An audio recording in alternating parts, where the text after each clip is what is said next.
자, 이번 시간에는 우리 이제 원천징수에 대한 거, 지난 시간에는 소득세에 대한 거 제가 이론을 먼저 잠깐 설명을 해드렸어요. 소득세에 대한 것 중에서 우리 그 분류 그 과세라 그래가지고 종합소득하고 그다음에 퇴직소득, 양도소득 세 가지로 구분한다는 건 얘기해드렸고요. 그 종합소득 중에서 우리가 지금 급여 담당자로서 하는 역할을 하는 게 그 종합소득 6가지 중에서요. 이자소득, 배당소득, 그다음에 사업소득, 근로소득, 연금소득, 기타소득 이 6가지 종합소득이 있는데 그 중에서도 근로소득을 갖다가 중점적으로 실무에서 연습을 하시게 되는 거죠. 직장에서 인사 담당자로서 직원들의 급여 담당하고요. 4대 보험료하고 그다음에 매달 원천징수 이행 상황 신고서라고 하는 급여에 대한 관련된 자료 제출하고 연말에 가서는 연말정산을 하는 그런 업무들을 지금부터 배우시는 거죠. 자, 화면에 보시게 되면 지금 근로소득 원천징수 작업 순서가 나와 있어요. 뭐 회사에서는 이게 이제 규모가 좀 있는 회사에서는 인사팀이나 인사부에서 담당하는 업무이기는 한데 보편적으로는 회계부서에서 급여 업무까지 지금 같이 담당하고 있더란 말이죠. 그래서 여기 회계 프로그램을 보시게 되면 여기 인사 관련된 것도 있긴 하지만은 일단 여기 사원 등록을 해주는 역할을 갖다가 배우실 거고요. 그다음에 급여 자료 입력하는 거, 급여를 갖다가 직원들한테 지급하고 그 다음 달 10일까지 원천징수 이행 상황 신고서라는 것을 갖다가 국세청에다가 보내줘야 돼요. 그다음에 매달 이렇게 12개월 동안 1년 동안 급여를 내보낸 다음에 연말정산을 해 주셔야 된단 말이죠. 그다음에 연말정산은 어떻게 하는지, 연말정산 관련된 서류는 어떻게 작성하는지 이런 것들을 배우실 거예요. 여러분 교재에서도 410페이지에 보시게 되면은 여기 사원 등록이라고 되어 있으면서 첫 번째 시작 순서가 사원 등록부터 시작을 합니다.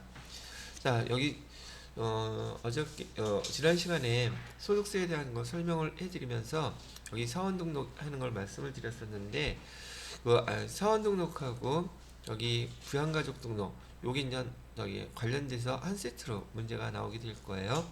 그럼 여러분들은 그 회사에서 사원을 등록할 때 아래와 같은 이 세 가지 경우 이거는 좀 주의를 하셔야 된다는 얘기죠. 이따가 실무에서 입력해 보시면은 아시겠지만은 사원이 여성일 때 등록하는 거 좀 주의하셔야 돼요. 그다음에 생산직원일 때, 생산직 사원일 때하고 국에 근무하는 사원일 때 여기에서는 왜 요걸 갖다 주의해야 되느냐고 얘기를 하느냐면 여성 사원인 경우에는 여성들은요 연말정산할 때 그 인적 공제 중에서도 추가 공제라고 그래가지고 직전 연도 그 소득이 3천만 원 미만인 그 여성 직원들은 부녀자 공제라 그래서 50만 원 그 번 돈의 소득에서 공제해 주는 게 있거든요. 그거 해당되는지 해당되지 않는지를 체크해 주는 게 여기에 시험 문제 또는 여러분 저기 실무 업무에서 많이 다루어지기 때문에 그런 것이고요.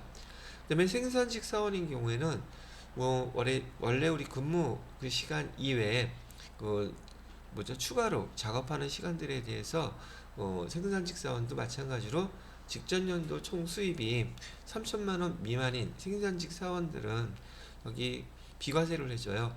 휴일이라든지 그다음에 뭐 야근하는 거 있잖아요. 그 잔업수당에 대해서 비과세를 해줘요. 그래서 그런 것도 체크를 해줘야 되기 때문에 체크할 수 있는 방법. 그다음에 외국에서 근무할 때 보편적으로 외국에서 우리나라의 법인인데 예를 들어서 베트남이나 또 중국이나 다른 데서 이렇게 근무하시는 분들 지사에 근무하시는 분들 있죠. 이분들도 100만 원 월 100만 원씩 비과세 해줘요. 그러니까 세금을 그만큼 적게 낸다는 얘기죠. 그런 것 때문에 이런 걸 갖다가 신경 써서 사원 등록할 때 입력을 하셔야 되겠고요. 사원 등록할 때 보면 당연히 그 사원과 부양가족들이 있겠죠. 부양가족들도 연말정산을 하기 위해서 부양가족도 미리 다 등록을 해놓게 되는데 실무에서는 보통 연말정산하기 전에 12월 달에 이거 제출하라고 얘기를 보통 합니다. 근데 여기 있는 시험 목적상으로는 사원 등록하면서 제출한 그 주민등록 등본이라든지 가족관계 확인원 갖고서는 부양가족을 등록하게 돼요. 그런데 지금 여기 부양가족 등록할 때도 여기에서는 시험 문제가 많이 출제가 되고 실무에서도 많이 발생하게 되는데, 부양가족을 등록하는 것만이 문제가 아니라 제가 어저께 설명해 드릴 때 우리 인적공제라는 소득세법에서는 인적공제라는 얘기를 했단 말이죠. 여기 나와 있는 거예요. 인적공제는 기본공제 대상자를 대상으로 해서 1인당 연 소득에 대해서 150만 원씩 소득 공제를 해줘요. 그러면 이 금액만큼은 세금 계산하지 않는다는 뜻이거든요. 그래서 그러다 보니까 여기 나와 있는 부양가족이라든지 기본공제 대상자라든지, 기본공제 대상자는 부양가족 중에서 기본공제 대상자를 구분해 낸다는 뜻이에요. 부양가족이 다 기본공제 대상자 된다? 그건 아니고요. 왜 우리 주변에 보시게 되면 지금 가족들이 부양가족이라 해서 같이 한 집에 사시는 분들 많이 있잖아요. 그 분들 중에서 기본공제 대상자가 되는 사람이 있고 되지 않는 사람들이 있어요. 이거를 갖다 구분을 해야 된단 말이죠. 그래서 여기 기본공제 대상자가 되면 기본공제, 그래서 한 사람당 150만 원씩 공제를 받을 수 있는 것이고요. 그 다음에 이 기본공제 대상자 중에서 추가로 공제해주는 혜택이 있어요. 만약에 만 70세 이상 되신 분이라면은 경로우대 공제라 해서 100만 원을 추가로 공제해 줍니다. 그다음에 장애인 공제, 장애인이 있다면 장애인에 대해서 200만 원 공제해 주는 것이고, 조금 전에 얘기했던 부녀자 공제, 여성인데 직전 연도 소득이 3천만 원 미만이고 부양가족이 있다면 부양가족 공제 50만 원 해줘요. 이 경우에는 배우자가 있건 없건 상관없어요.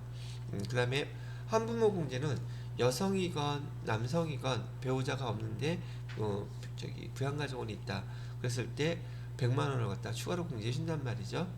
기본공제 150만 원에 예를 들어서 부모님이 계시는데 지금 연세가 75세예요.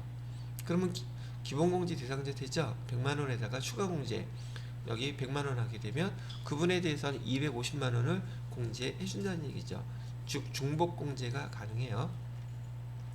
자, 이번에는 그 아버님이나 어머님이 아버님이라고 할게요.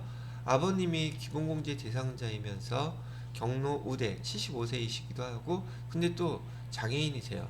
그러면 다 합치면은 한 분에 지금 450만 원을 갖다가 공제받을 수 있다는 뜻이죠. 무슨 말인지 이해가 되셨죠? 거기다가 이 소득자가 또 배우자가 없어.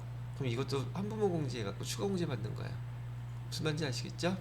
자, 그래서 우리 소득세법에서는 이렇게 인적 공제라고 했는데 여러분이 계속 연습하시면서 많이 보시게 될 항목들인지라 자동적으로 대부분 다 잘 외우시더라고요. 자, 인적 공제는 뭐하고 나눈다? 기본 공제하고 추가 공제로 나눈다. 기본 공제 그 대상자가 되면 1인당 얼마 공제해 준다? 150만 원. 추가 공제는 네 가지가 있어요. 경로우대 공제 몇 세?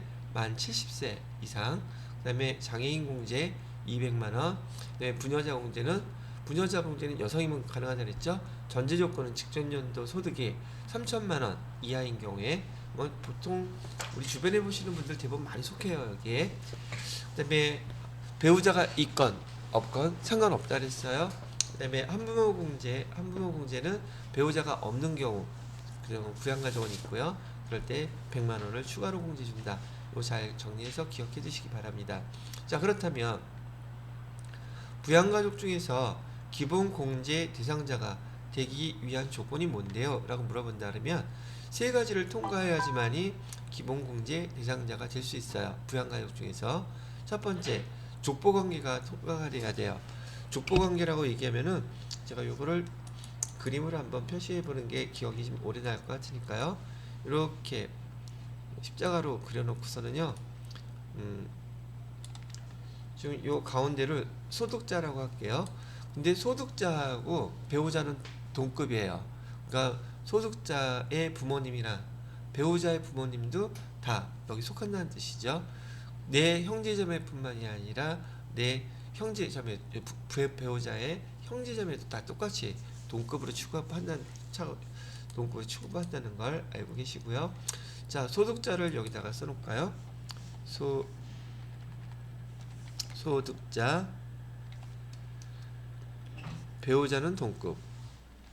자, 그래서 소득자의 부모님, 이 부모님을 갖다가 얘는 앞으로 뭐라고 부를 거냐면 직계 존속이라고 부를 거예요. 직계 존속은 보편적으로 아버지, 어머니를 뜻하고요. 소득자의. 그 다음에 할아버지, 친할아버지, 친할머니도 속해요. 직계 존속이라고 부를 거고요. 그 다음에 자녀를 갖다가 직계가 아니라 직계 비속이라고 불러요. 직계 존속은 어머니, 아버지, 할아버지, 할머니, 직계 비속은 아들, 딸 말하는 거고요. 그 다음에 여기에 누구도 해당되느냐면 입양하는 경우 있잖아요. 입양자도 포함돼요. 입양자도 직계 비속으로 포함되고요. 그 다음에 위탁아동이라고 있어요. 위탁아동인 경우에는 6개월 이상 같이 살았다면 1년 중에서 6개월 이상 같이 산 그 아동도 마찬가지로 직계 비속으로 봐서 기본공제의 대상자 될 수 있어요. 자, 그 다음에 소득자의 형제자매, 소득자의 형제, 그 다음에 소득자의 자매. 자, 소득자를 기준으로 봤을 때는 어머니, 아버지, 형제, 자매, 직계, 비속 이렇게 되잖아요. 그죠? 근데 만약에 배우자라면 배우자의 직계 존속이면 소득자 입장에서는 장인장모가 될 것이고 형제, 자매일 경우에는 처남이나 처제가 될 것이고 직계, 비속일 경우에는 자녀가 되겠죠. 그러면 소득자와 배우자의 직계, 비속이 같나요? 다르나요? 같아요? 말이 이상한가? 다시 질문할게요. 소득자하고 배우자의 직계, 비속, 자녀, 아들, 딸 같아요? 달라요? 여러분 집엔 다 같아요? 같구나. 다른 집도 있던데. 그죠? 그렇기 때문에. 왜냐면 재혼하게 되면 자녀들이 다를 수는 있어요. 그렇겠죠? 그런데도 되는데, 만약에 그런 경우라면, 만약에 사별했다면 모를까, 사별하고 재혼했다면 모를까, 재혼한 경우라면 내 자녀, 그 다음에 배우자의 자녀 있는데, 재혼한 아버지, 어머니가 별도로 있을 수 있죠. 근데 그쪽에서도 자녀잖아요. 그럼 양쪽에서 둘 다 이렇게 쉽게 기본 공제 대상자로 공제받을 수 있을까? 중복은 안 돼요. 그러면 이혼을 했던 경우라면 서로 협의를 해서 올해는 네가 받아, 올해는 내가 받아 협의를 해야 돼요. 그게 법적인 정리가 된 다음에 그건 상관없어요. 마찬가지예요. 네, 마찬가지예요. 자녀라고 어쨌든 간에 법적으로 이혼을 했어도 자녀를 키울 때 지금 내가 키우고 있어. 근데 배우자가 이혼했으니까 딴 사람하고 살고 있는데 분명 이 아이도 그 사람 자녀이기는 마찬가지잖아요. 천륜을 어떻게 법으로 뗄 수가 없단 말이죠. 그래서 공제를 받을 때에는 만약에 맞벌이하고 등등 해서 공제받을 때에는 협의를 해서 누군가가 하면 돼요. 근데 보편적으로는요, 이혼하게 되면은 거기 누가 아이를 양육해서 키우기로 이렇게 하잖아요. 보통 그쪽에서는 하겠죠. 자, 이게 상식적이지 않은, 보편적이지 않은 상황도 우리는 고려를 해야지 되고, 여러분이 급여 담당자가 돼서 연말정산을 할 때, 선입견을 갖고 계시면 안 돼요. 아니, 어떻게 소득자하고 배우자하고 아이가 똑같이라고 이상하게, 근데 여기 여러분들이요, 실무 업무 하시면서 직원들에 대해서 시시콜콜 잘 모르고 있다가 연말정산을 하게 되면 개인사 이런 것 때문에 알게 되는 것들이 꽤 많아요. 누구의 아이가 장애인인지를 몰랐는데 연말정산하다 보니까 누구씨 아이가 장애인이었었구나. 그런 것, 근데 그 떠벌리면 돼요, 안 돼요? 저 사람은 지난번에 집 샀다고 그렇게 좋아하던데, 자기가 돈 모아놔갖고 샀다는데, 이거 뭐야? 대출받은 게 50%가 넘네? 그런 거 알게 될 수 있어요, 없어요? 떠버리면 돼야 안 돼요? 존심 엄청 깨지겠죠? 근데 회계부서에 있다 보면 그 사람에 대해서 알게 되는 게 꽤 많아요. 근데 그런 걸 굳이 직원들이 말하고 싶겠냔 말이에요. 그런 거는 알게 된 우리 사자 들어간 사람들은 비밀 보호 의무가 있죠. 절대 그런 거 얘기하시면 안 돼요. 회계 담당 직원들도 마찬가지고요. 자, 일단 그래서 족보관계 됐죠? 그럼 족보관계라는 것은 여기에 해당되면 여기 기본공제 대상자가 될 수 있다는 뜻이랍니다. 근데 기본공제 대상자가 안 되는 사람을 보는 게 더 빠르겠어. 여기 부모님의 직계 존속의 형제자매도 있을 수 있잖아요. 직계 존속의 형제 자매라면 누가 해당되겠어요? 소득자 입장에서는 형제라면은 삼촌이 되겠죠. 뭐 보통 여러분 뭐 어떻게 부르는지 모르겠는데 촌수로는 삼촌, 근데 명칭으로는 백부, 그죠? 백부 또 뭐도 있더라. 하여튼 그랬는데 어려워. 자매인 경우는 누가 될까요? 보통 고모가 되겠죠. 그죠? 고모나 엄마인 경우에는 이모도 되겠죠. 엄마의 형제 자매니까. 근데 고모, 이모 이런 분들은 뭐 등등한 상황으로 소득자와 같은 집에서 부양가족으로 살 수 있을지는 모르겠지만 기본공제 대상자가 될 수 있다 없다? 없다는 거예요. 그 다음에 이번에는 내 형제 자매의 자녀들이 있죠. 그러면 소득자 입장에서는 대부분 조카가 되겠죠. 여기 형의 자녀면 조카라고 부르죠. 그러면 누나의 여동생의 자녀는 뭐라고 불러요? 자카라고 불러요? 여기도 조카라고 부르죠. 다른 말 또 있나요? 없죠. 하여튼 조카. 영어로는 달라요. 근데 우리 한글로는 똑같아요. 즉 지금 파란색으로 써드린 족보관계에서 이분들은 같이 산다 할지라도 기본공제 대상자가 될 수 있다 없다? 없다는 거예요. 자, 그리고 지금 여러분들이 이런 내용들을 지식적으로만 배울 것은 아니고요. 왜 소득자의 소득에서 연간 소득에서 이런 공제들을 해줄까? 지금 이 부양가족들을 부양할 의무도 있고 부양해야 되는 상황인지라 적법하게 해당되는 사람들한테 들어가는 돈들 소득자가 벌어서 다 지금 서포트 해야 되잖아요. 그러니까 돈 벌어서 힘들겠죠. 여러분 많이 경험해 보셨던 것처럼 부양가족이 있는 그 사람과 혼자서 지금 여기 직장 생활하는 사람이 월급 받았을 때 예를 들어서 급여가 똑같다고 쳐요. 들어가는 비용이 같을까요? 다를까요? 다 다르죠. 그래서 부양가족이 있다 없다가 큰 차이가 나고 어떤 면에서 보면 혼자 특히나 성장한 자녀들이 홀로서기 하게 되면 세금은 많이 내게 돼요. 근데 자녀들이 있으면 부양가족이 있으면 세금을 적게 낼 수밖에 없겠죠. 들어가는 돈이 많으니까. 그래서 공제해 주는 거예요. 부양가족이 있으면. 되셨겠죠? 자, 그래서 첫 번째 이 족보관계를 통과해야지 부양가족 중에서 기본공제 대상자가 될 수 있다는 거예요. 이해되셨죠? 근데 신기하게 여기 원천징수 이 파트 저기 진도 나가잖아요. 수업하게 되면 이게는 한 번만 얘기해서 다 알아들어. 그리고 다 기억해. 그리고 시험 보더라도 거의 틀리질 않아. 어디서 많이 틀려? 지난 시간까지 배웠던 부속소리에서 줄기차게 소나기 오면서 틀리더라고요. 근데 하여튼 연습 많이 할 거니까 하여튼 그렇게 보시기로 하고요. 그럼 족보관계가 어떤 건지 이해가 되셨죠? 두 번째, 나이 관계를 통과해야지 돼요.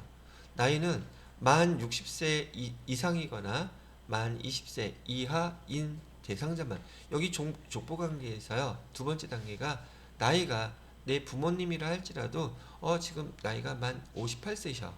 그럼 기본공제 대상자 될 수 있다 없다? 없다는 거고요. 자, 만 20세 미만이라고 이하라고 되어 있는데 미만 아니라 이하요. 만 20세까지 괜찮으니까 만 20세 이하인 경우라면 지금 내 자녀가 대학교 다니고 있어요. 그럼 20살 넘었어. 그러면 내 자녀임에도 불구하고 기본공제 대상자가 될 수 있다 없다? 없다는 거예요. 그럼 이건 또 뭘 뜻하는 건가요? 라고 한다면은 얘는 이런 의미예요. 만 60세 이하이거나 만 20세 이상이라고 그러면은 여기 사이에 해당되는 사람들은 다 경제활동 인구라고 본다는 얘기죠. 경제 활동 인구라고 보니까 경제 활동 인구는 돈 벌 수 있는 사람들이란 뜻이에요. 그런데 왜 소득자가 자기가 번 돈으로 돈 쓴 걸 공제해줘야 되느냐는 뜻이죠. 이해가 됐죠? 근데 알다시피 우리 지금 주변에서도 만 20세 이하이면 알바 이외에 제대로 된 직장 구하기가 쉬워요? 어려워요? 어렵죠? 또 만 60세 이상 넘어가면 직장 구하기가 쉬워요? 어려워요? 경제활동 인구라고 보지 않기 때문에 그래요. 근데 이건 잘못된 것 같아.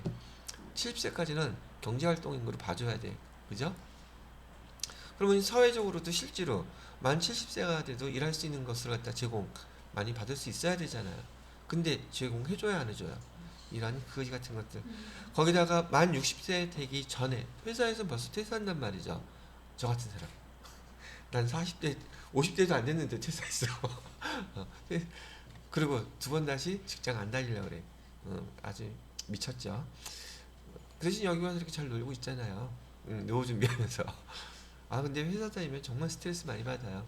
근데 여기는 여러분들이 스트레스 잖아. 아니 왜 자격증들 못 따고 그래요? 그게 있는데 스트레스야. 근데 재밌잖아. 누가 나한테 뭐라 하는 사람이 있나 없나? 아 또 원장님이 있어. 어디 가나 조직 생활에는 이렇게 등등 관계가 있는데요. 여러분들한테 지난번에 말씀드렸던 것처럼 내가 사장 되면 회장 되면 뭐 힘들고 고민스러운 거 없겠지. 내 맘대로 하니까. 그럴 것 같아요? 아니면 더 골치 아플 것 같아요? 더 골치 아파요? 아 나 그러면 돈 벌어서 건물주나 하면서 돈이나 좀 저기 받아야겠다 놀면서. 그럼 건물주 되면 골치 아파요? 안 아파요? 아파요? 안 아파요? 거기 들어온 사람들이 속 안 쓰일 것 같아요? 거기도 사람 누구한텐가 임대를 해줘야 될 거 아니에요. 그죠? 그러니까 이게 월세가 됐던 전세가 됐던 사람들하고 무조건 돈을 벌려고 그러면 사람들하고 엮이게 돼 있어요. 에이 그럼 사람들하고 엮이지 말고 주식 투자하거나 또 이 뭐죠? 은행에다가 돈 넣어놔야지. 그러면 신경 안 쓸 것 같아요? 은행 넣어놓으면 또 이자율 때문에 신경 쓰고 뭐 이자율이 내려갔네 올라갔네. 그다음에 주식은 저처럼 또 오늘 날렸네 땄네 고민돼야 한대요. 그죠? 근데 그게 우리 생활하면서 다 자연스러운 거예요. 그런 게 전혀 없다면 사는 게 아니겠죠. 저기 잠자고 있으면 그거 모르죠. 잘 때는. 그렇지 않아요? 잘 때도 뭐 생각해요? 근데 자는 거를 갖다가 자 오늘 저녁에 가서 자고요. 내일도 일어나지 마세요. 모레도 일어나지 마세요. 일주일 후에도 일어나지 말고 계속 자. 언제까지? 그냥 영원히. 그럼 고민할 거 없잖아. 그죠? 그때는 올까요? 안 올까요? 오겠죠? 그때까지는 열심히 재밌게 잘 지내세요. 고민하고 걱정하고 당연히 그런 것도 당연한 우리의 우리 삶의 일부분이니까. 그래서 남들이 그랬잖아요. 희노애락. 그거 즐기면서 즐길 동안에는 내가 살아있는 거예요. 근데 그런 걸 갖다 다 떨쳐버리고 다 놓겠다 그러면은 잠 잔 다음에 일어나지 않으시면 돼요. 그러면 다 똑같이 아무런 걱정 없으실 것 같아 일단은. 자, 그런 걸 알기 때문에 오늘 하루가 되게 소중한 거예요. 재밌기도 하고 슬프기도 하고 힘들기도 하고 편하기도 하고 고맙기도 하고. 근데 가능하다면 똑같이 그렇게 살 것이라면 이렇게 지금 부양가족들하고 얽혀서 살 거라면 가능하면 좋은 생각하고 즐거운 생각하고 오늘 하루 노력한 여러분들한테 스스로 토닥토닥 해주면서 자 오늘 힘들게 또 하루 잘 살았다. 수업 가서 선생님한테 어려운 얘기 많이 들어서 골이 지끈거리긴 하지만 그렇게 생각하시면 어떨까 싶으시네요. 자 그러면 두 가지는 전 설명해 드렸죠. 그래서 내 직계 비속이라 할지라도 직계 존속이라 할지라도 나이 통과를 못하게 되면 기본공제 대상자가 될 수 있다 없다? 없다고 기억하시면 돼요. 그런데 장애인은 나이 제한 없어요. 장애인인 경우에는 내 아이가 장애인이야. 근데 나이가 지금 25이야. 그럼 이제 나이상으로는 기본공제 대상자가 될 수 없죠. 근데 된다고요. 그 다음에 여기 기본공제 대상자 중에서 저기 아닌데 지금 부모님이 지금 만 57세예요. 그래도 장애가 있으신 분들은 그 상관없이 기본공제 대상자가 된다. 됐나요? 또 하나. 지금 나이라는 게 지금 1월 1일부터 12월 31일까지 지금 만 19세였다가 만 20세가 만 20세였다가 만 21세가 됐어. 나이 넘어갔잖아. 그럼 그 전까지는 몇 살이었는데 20살이었으니까 됐었는데 5월 달에 만 21세 생일 지나서 만 21세가 됐어. 그럼 공제 해줄까 안 해줄까? 해줘요. 그 해까지는 해줘요. 반대로 이런 경우도 있겠죠. 만 60세가 아니라 만 59세였었어요. 근데 올해 만 60세가 됐어. 그 중간에. 그럼 얘는 또 인정해줄까 안 해줄까? 이것도 인정해줘요. 다 인정해줘 가능하면. 또 이런 경우도 있겠죠. 아까 경로우대 만 70세가 그 연중에 됐어. 인정해줘요. 아시죠? 근데 이런 경우도 있죠. 배우자 같은 경우에는 1월 1일부터 12월 30일까지는 같이 살았어. 근데 31일 날 이혼했어. 그럼 배우자 공제가 될까 안 될까? 안 돼요. 배우자는 도장 찍는 순간 님이 남이 되는 거예요. 아니에요? 보여줄게. 봐. 남이 되는지 안 되는지 이렇게 님이라고 써놨다가 여기다가 뭘 찍어요? 도장을 딱 찍으면 남이 되는 거예요, 그냥. 그쵸? 그러면 배우자가 여자였다가 남자가 된다는 뜻인가? 이 남은 남자라는 뜻인데. 하여튼 우리말은 참 재밌어요. 자, 그렇게 하는. 그리고 1월 1일 날 저기 누군가가 돌아가셨어. 그러면 그 해 하루라도 생존했죠. 그것도 돼요. 그리고 12월 31일 날 아이가 태어났네? 걔도 돼요. 자, 그 다음에 마지막으로 중요한 건데요. 시험 문제의 대부분은 바로 이해예요. 소득관계. 근데 이거는 제가 처음 해드리는 건지라 어저께 지난 시간에 미리 한번 분리과세에 대한 얘기 했었어요. 지금 같이 사는 부양가족 중에서 다들 손가락 발구만 있지는 않겠죠.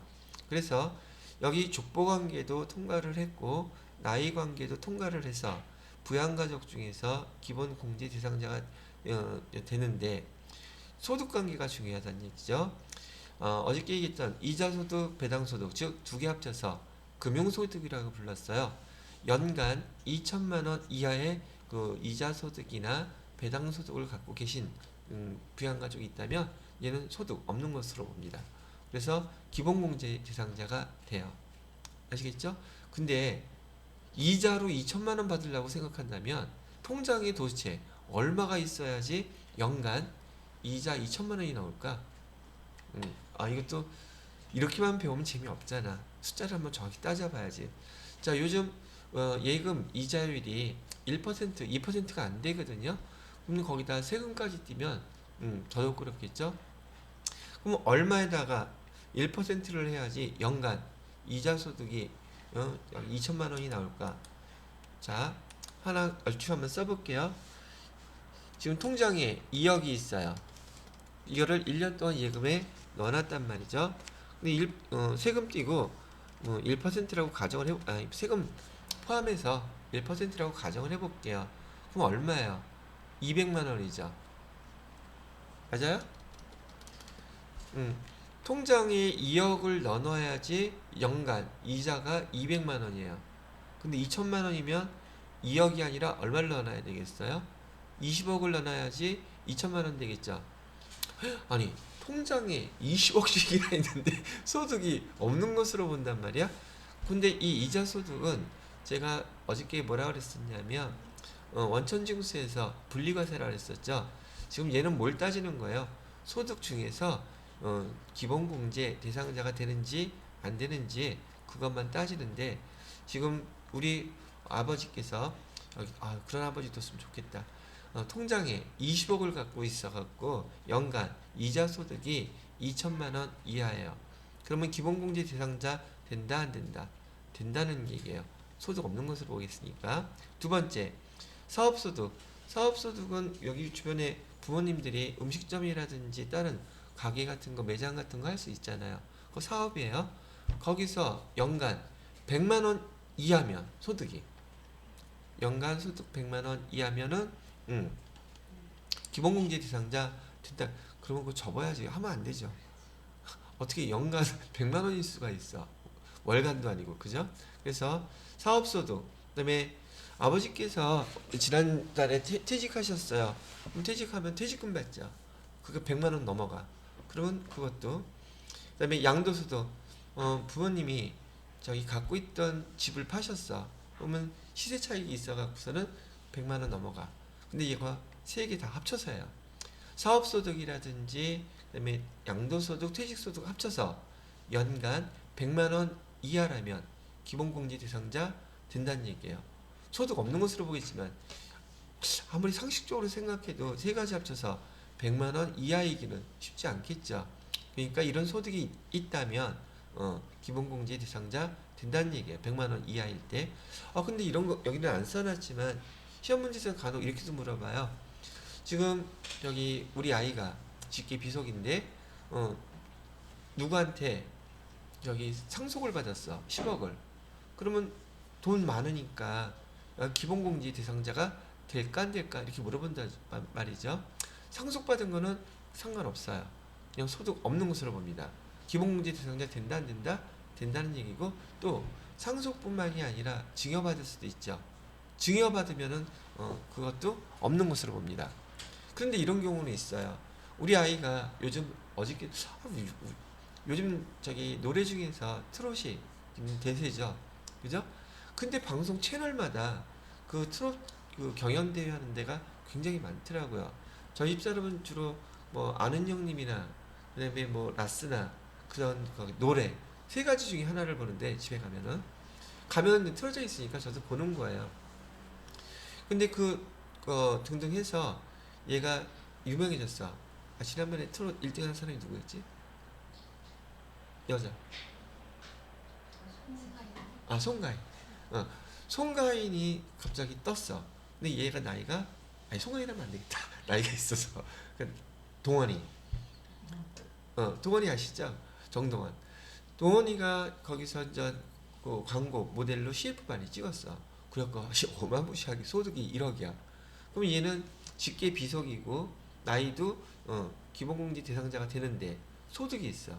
그거는 기본공제 대상자가 될 수 있을까 없을까? 소득에서 걸려서 안 돼요. 그리고 우리 지은 씨가 저기 나이 지은 씨도 나이 됐지. 저기 지금 17살이라고 할게. 지금 그 학생 나이인데도 불구하고 인터넷으로 그런 거 쇼핑몰 만들어서 사업하는 친구들이 있단 말이에요.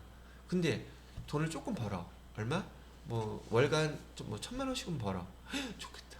해. 그러면 여기도 마찬가지로 기본공제 대상자가 될 수 있다 없다? 없다는 거예요. 왜? 자기가 돈 벌어서 그 생활할 수 있는 여력이 지금 있잖아요. 그래서 이 소득 관계가 상당히 중요하단 말이죠. 이해가 되셨죠? 그다음에 이번엔 근로자, 일용 근로자의 그 소득은, 일용 근로자의 소득은 아무리 많아도 없는 것으로 봅니다. 보통 알바들 많이 하잖아요. 또 여기 공공근로 같은 것도 많이 하죠.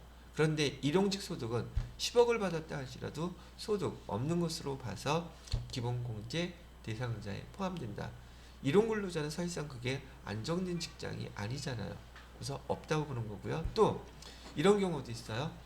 직장인을 다니기로 했었는데 직장 다니다가 3개월 만에 뭐 2개월 만에 그만둘 수도 있죠. 그래서 그 해에 발생한 총 급여가 500만 원 이하라면 그것도 없는 것으로 봅니다. 그래서 지금 제가 설명해 드리는 거는 대부분 다 분리소득에 관련된 항목들이고요. 이런 분리소득에 해당되는 금액들은 돈을 벌었어도 소득 없는 것으로 봐서 지금 우리가 판별을 하고 싶은 것은 부양가족 중에서 기본공제 대상자가 되느냐 안 되느냐, 지금 그것 따지는 거예요. 아시겠죠? 그 다음에 연금소득이요. 연금소득인 경우에는 사적연금은 1200만 원 이하, 공적연금은 어저께 제가 얘기해 드렸던 거 있죠? 5대 공적연금, 구민연금, 공무원연금, 군인연금, 사립학교 교직원연금, 별정 우체국연금, 이거 연간 516만 원 이하면 걔도 소득 없는 것으로 봐서 기본공제 대상자 된다는 얘기예요. 흔히 보실지는 모르겠는데 여러분 주변에서 어느 정도 나이가 있으신 분이 연금으로 생활하시는 분들 있어요? 없어요? 있죠? 저쪽에 있을 때는 거기 근처가 군부대가 많아요. 군인연금을 많이 받으시더라고요. 여기서는 보니까 교육연금이 사립학교 교직원 연금에 해당되시는 분들도 있더라고요. 하여튼 이렇게 연금을 받는 분들 중에서 공적연금인 경우 보면은 여기 총급여 500만원하고 얼추 비슷하죠. 그죠? 그렇게 생각하시고요. 그 다음에 기타 소득. 기타 소득은 제가 프리랜서 소득 기억하시라 그랬었죠? 그래서 연간 그 금액이 300만원 미만이라면, 이하라면 없는 것으로 본다. 됐죠? 그래서 이 세 가지가 통과가 돼야지만이 부양가족 중에서 기본공제 대상자가 될 수 있다고 강력히 설명해 드리는 거예요. 되셨죠? 진짜요? 자, 됐다면 지금 그 내용들이 410페이지에 전 411페이지에 항목들이 나와 있어요. 자, 우리가 지금 여기서 배울 거는요. 사원 등록부터 먼저 배우실 거예요. 그래서 여기 해당되는 거 설명이 쭉 다 나와 있는데요. 이건 나중에 읽어보시고요. 제가 지금 설명했던 주 내용들은요. 414페이지 나와 있는 것들이에요. 414페이지하고 415페이지에 나와 있는데 지금 말고 조금 있다가 읽어보세요. 자, 그렇게 해놓고 우리는 직접 자료를 한번 입력해 보면서 연습을 해보도록 하겠습니다. 416페이지에 보시게 되면 필수 예제 나와 있죠. 자, 그래서 프로그램 여기 활성화 시키시고요. 자, 여기 탭을 보시게 되면 또 모르니까 여러분들은 이거 프로그램 지금 현재는 하나만 쓰니까 헷갈리지 않죠. 저는 지금 3개를 쓰고 있어. 오전반, 오후반, 저녁반. 그러니까 막 헷갈려. 여기 번호도 8000번이죠. 8000번 세무 2급. 그 다음에 위에 탭을 보시게 되면 우리 앞에서는 회계관리하고 부가가치세 지난 시간까지 끝냈죠. 그 다음에 원천징수 탭을 클릭해 보세요. 쌈박하게 간단하게 나왔죠. 자, 여기 첫 번째 뭐라고 나와 있어요? 사원 등록, 두 번째는 급여자료 입력, 세 번째는 원천징수 이행상황 신고서, 그다음에 여기 다섯 번째는 연말정산 추가 입력. 우린 요거만 사용할 거예요. 4개만. 연말정산 하시면서 사원 등록, 급여자료 입력, 원천징수 이행상황 신고서, 그다음에 연말정산.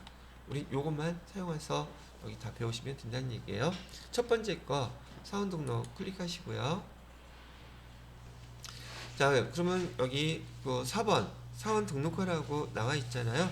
거기 416페이지에 교재 보시게 되면 여기 자료 1, 그다음에 자료 2 두 사람께 나와 있죠. 이 교재를 집필하신 분은 참 성견지명이 있으시네. 이정재 씨가 이렇게 뜰 줄은 어떻게 알고 이정재 씨를 해놓으셨나? 그죠? 이것도 명의 도용 아닌가? 그분 아니겠죠? 생년월일이 다르겠어요. 자, 그러면 거기 자료를 지금 제가 입력하는 것처럼 천천히 같이 한번 입력해 보겠습니다. 사원 코드는 100번으로 해달래요. 성명은 이정재. 자, 주민등록번호는요. 주민등록번호는 68070411330222. 입사한 연월일은 2018년 8월 21일이라고 되어 있고요. 내국인 대한민국 주민등록번호 되어 있고 거주자 되어 있고.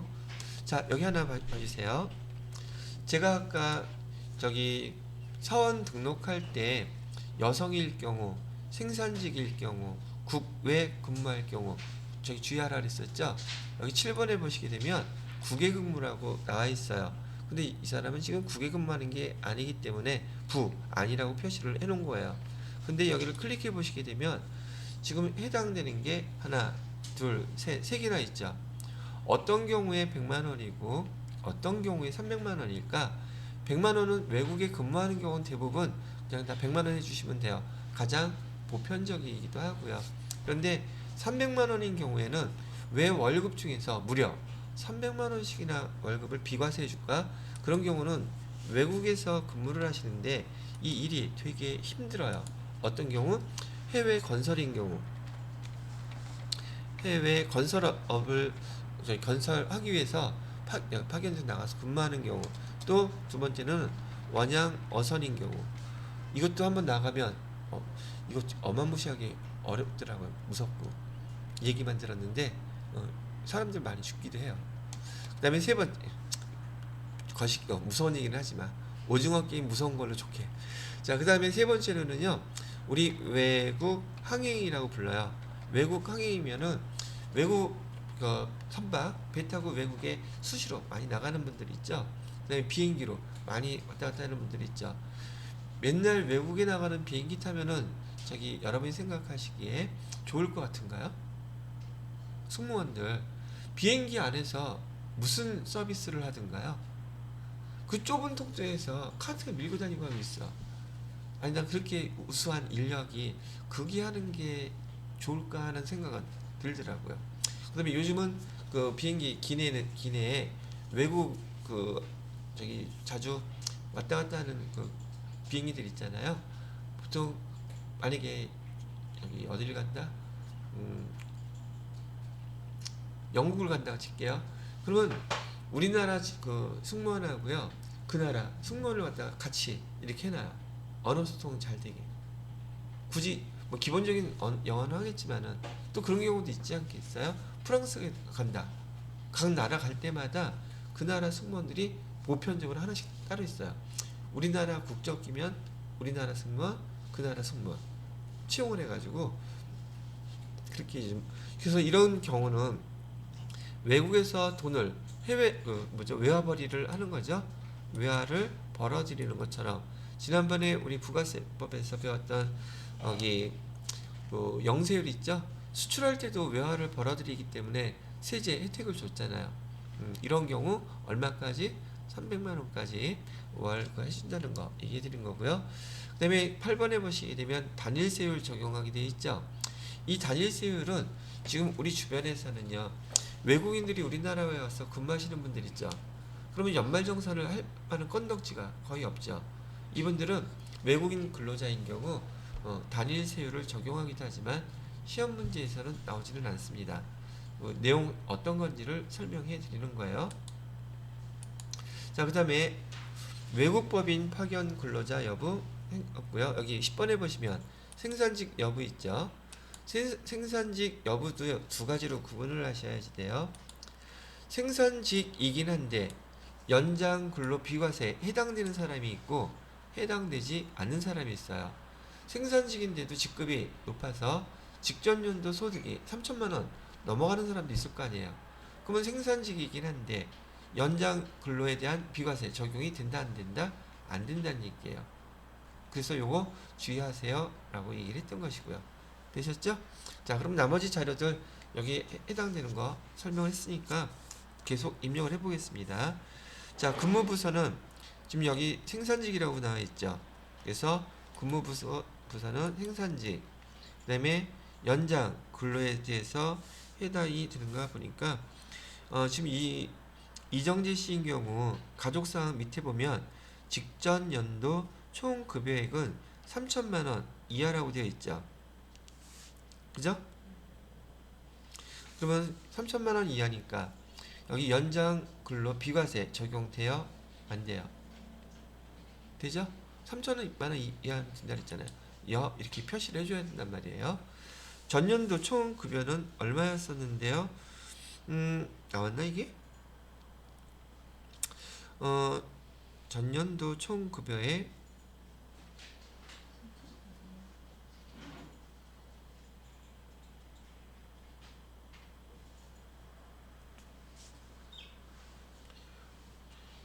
없으면 자료 준 거 없죠? 갑자기 없으면 그냥 넘어가면 돼요. 자, 그 다음에 주소 입력해 주십니다. 여기 말풍선 눌러가지고 주소가 서울특별시 서초구 명달로 53 띵 치니까 나갔네요. 엔터 치셔야 돼요. 그러면 주소가 딱 정리돼서 나와요. 선택해 주시면 되겠고요. 자, 그러면 기본적으로 여기 직원에 대한 사원에 대한 자료 주어진 건 다 입력이 끝났어요. 되셨죠? 자, 두 번째. 이번에는 밑에 보니까 가족사항이라고 되어 있어요. 여기 화면에서는 옆에 부양가족이라고 나와 있죠? 부양가족 클릭해 보시고 묻지도 따지지도 말고 무조건 다 입력하세요. 일단 위탁관계는 본인. 여기 맨 끝에 위탁관계에서 본인 1번. 아, 1번이래네. 그다음에 두 번째는 처인 경우에는 3번. 여기 연말관계 보시게 되면 F2 누르셔서 여기 해당되는 사람들 있죠. 그죠? 여기서 배우자 선택하시고요. 확인 누르시면 되고, 배우자의 이름은 박은희 씨, 박은희, 내국인이고 주민등록번호 입력해 주시고요. 70 0210 2114 110. 그다음에 소득 없음. 그다음에 여기 위탁관계에서 위탁관계에서 3번. 위탁관계가 어디 있습니까? 1번이죠. 위탁관계에서도 F2번 누르면 돼요. 조회. 그래서 써주시면 되겠고, 그 다음에 여기는 쟤는 동생이란 뜻이죠. 이주찬. 주민등록번호 입력하시면 되겠고요. 76 1015 1114 114. 소득 없음. 여기 시각 장애인이라고 되어 있죠. 그럼 여기 장애인 선택해 주세요. 기본공제에서 장애인. 여기 제면 여기 20번에 되어 있죠. 자, 그 다음에 자는 직계 비속 이호영. 계속 이렇게 입력하면 되는데 종친 관계로 잠깐 쉬었다 하겠습니다. 자, 계속해서 이호영 씨하고 여기 주어진 가족상 다 입력해 주시면 돼요.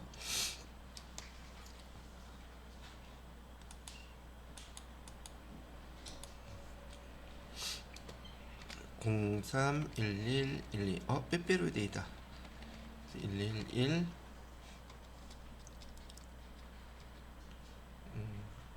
여기는 F2 눌러서 4번이죠. 확인. 그 다음에 또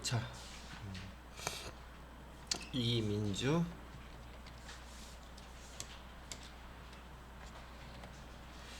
이민주는 050111 4114 112.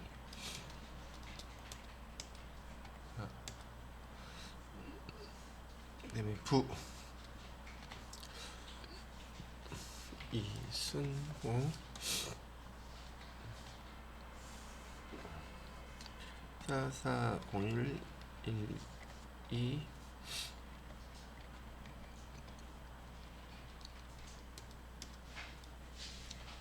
V의 모 강진영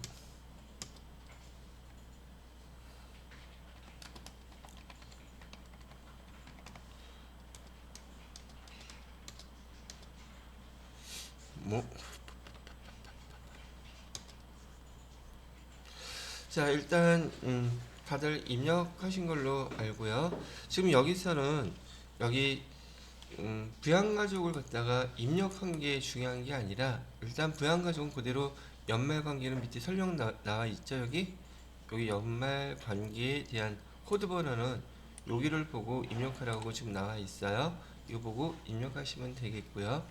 중요한 것은 지금 여기 기본공제 대상자가 되느냐 안 되느냐 이걸 판별하는 게 중요하단 말이죠. 그러면 한 사람씩 옆에 있는 관계를 보면서 여기 되는지 안 되는지, 여기 지금 이렇게 본인, 배우자, 장애인, 20세 이하, 그 다음에 60세 이상 이게 표시된 거 있잖아요. 여기에 이렇게 표시가 되면 기본공제 대상자가 다 된다는 뜻이에요. 근데 그게 맞는지 틀리는지 보자고요. 첫 번째 여기 내용들은 족보관계로는 다 해당되지 않는 사람 없죠.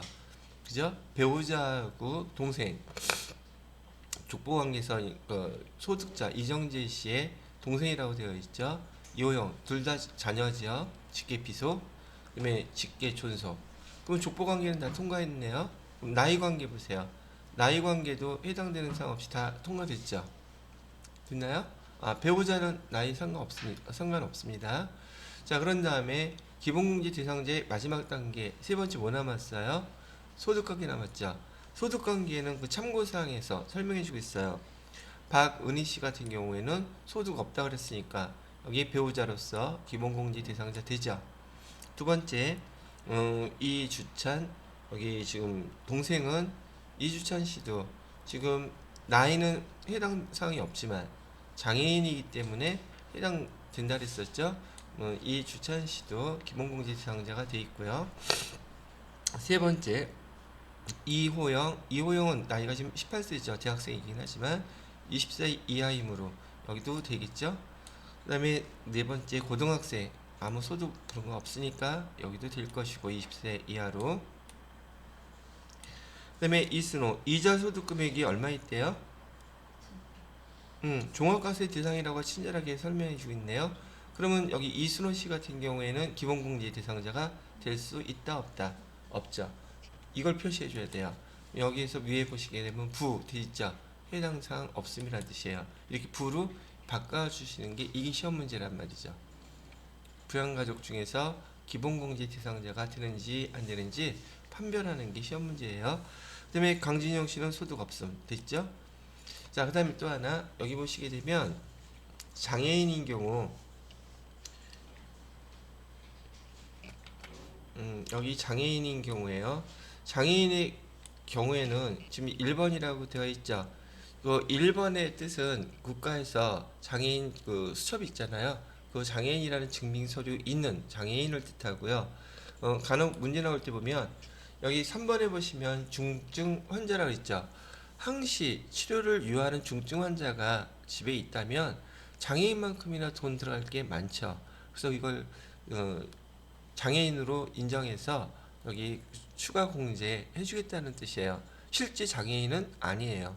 그런데 항시 치료를 요하는 중증 환자는 여기 3번 이렇게 선택하시면 돼요. 근데 2번 중간에 국가 유공자에 대한 것들은 거의 나오지 않더라고요. 왜? 우리 주변에 국가 유공자 그 수첩이 있거든요. 근데 그런 거 거의 못 보죠. 그런 거 없으세요, 하나씩? 저도 없어요. 그래서 못 봤어요, 한 번 저는. 자, 또 그런 분들은 잘 이런 거 내색 안 하시더라고요. 그럼 첫 번째 거는 다 해봤고 또 하나 여기 추가로 설명해 드릴 게 있어요. 지금 여기 자녀세액공제란 말 나오고 있죠. 자녀세액공제에 대해서는 연말정산할 때 설명을 해드리기로 하는데 요 밑에 뭐라고 설명되어 있어요. 자녀세액공제는 몇 세 이상? 만 7세 이상. 그 다음에 또 몇 세 이하? 만 20세 이하인 경우에만 자녀세액공제를 해줍니다. 이렇게 돼 있죠. 나중에 그 자세히 설명을 할 테니까 일단 대략적인 것만 하나 설명해 드리도록 할게요.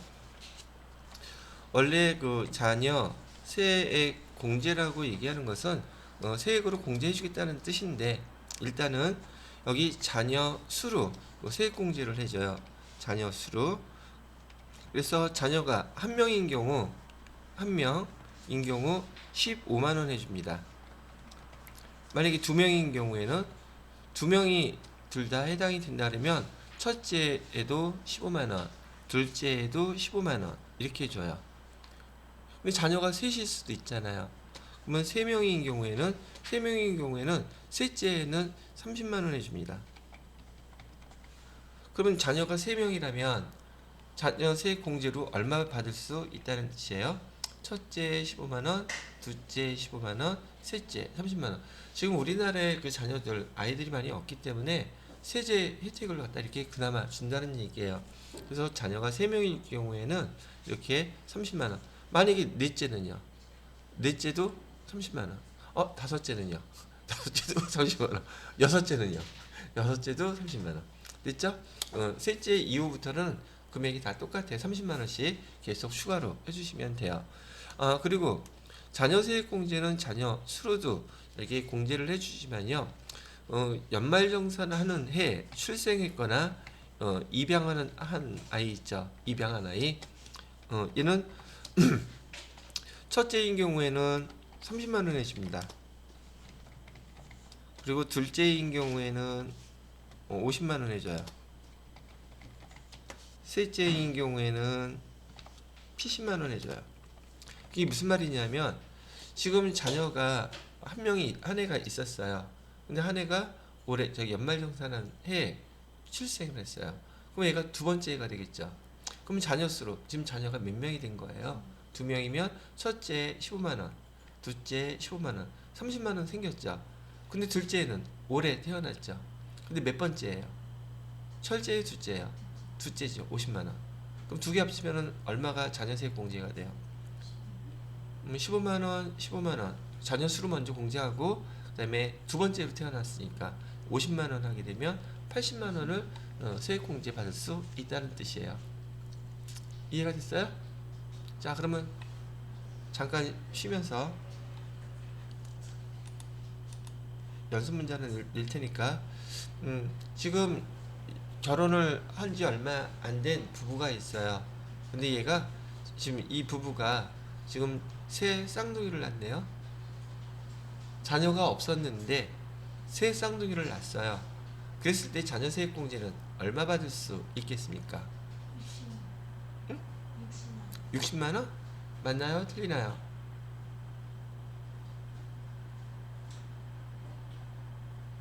자, 봐요. 우선 자녀 수니까 자녀 수로 3명 있으니까 15만 원, 15만 원, 30만 원 이렇게 받겠죠. 다 합치면 60만 원이죠. 그런데 올해 출생했다면서요. 그러면 몇 명이야? 3명이잖아. 그죠? 셋째면은 70만 원.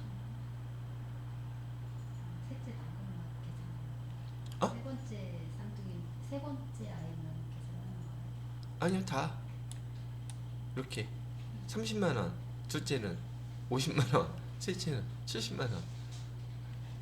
그 해에 출생한 아이들 공제해 주기로 했잖아요. 이거 다 공제되는 거예요.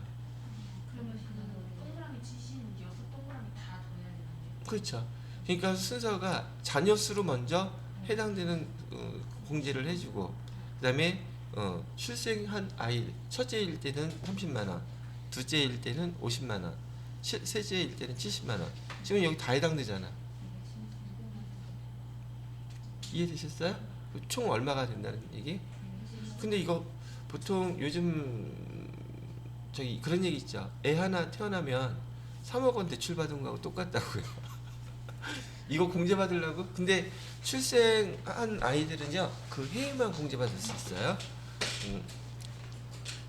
모르겠어요. 그래서 전 저희 집 딸아이들한테는 결혼 얘기 절대 안 합니다. 하고 싶으면 하고 말고 싶으면 말고 한다 할지라도 그 얘기는 해놨어요.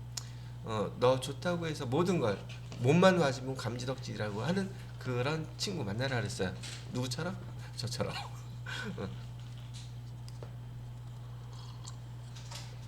그리고 무조건 반반씩 뭐든지 저기 뭐 남자가 뭐하고 이런 거 없다 그랬어요. 무조건 똑같이 하라고. 대신 엄마 아빠한테는 얘기하지 말 것. 알아서 할 것. 근데 원래 결혼해서 그렇게 살아야 되는 거 아니에요? 저는 그렇게 생각이 들어요. 아니 제가 그렇게 살았기 때문에 그랬나 봐. 더 버라이어티 하더라고요. 자, 그러면 첫 번째 해당되는 거 여기 설명해 드렸고요. 그것도 하나 알아두세요. 자녀 세액 공제를 받는데 왜 7세까지는 정확히 얘기하면은 84개월 미만인 아이들이에요. 초등학교 들어가기 전에 84개월 미만인 아이들은요 예전에는 자녀 세액 공제 다 해줬었어요. 근데 지금은 여기 그 주민센터 있죠. 거기서 그 아이들한테 한 명당 10만 원씩 실제로 돈을 지급하고 있어요. 그러니까 여기서 또 공제해 줄 수가 없는 거죠. 그래서 자녀 세액 공제는 만 7세 이상, 그다음에 만 20세 이하인 자녀인 경우에만 공제받는 거예요. 참고로 그냥 알아주세요. 자, 그래서 저기 416페이지에 첫 번째 사원은 입력을 다 한번 해보셨고요. 두 번째 거기 김영진이라고 되어 있죠. 똑같이 한번 다 입력해 보세요. 200번에다가 김영진 주민등록번호 76 1012 1268 211. 자, 근데 여기 보니까 청각 장애인이라고 되어 있죠. 소득자가. 그럼 여기 장애인 클릭해 보시게 되면 청각 장애인 첫 번째 이렇게 하면 되겠죠. 그리고 넘어가시면 되겠습니다. 그다음에 밑에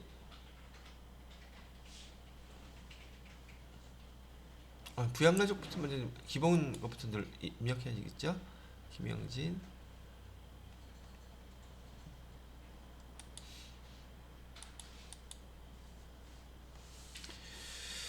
그 다음에 입사연월일은 2019년 7월 1일 내국인 다 됐고요.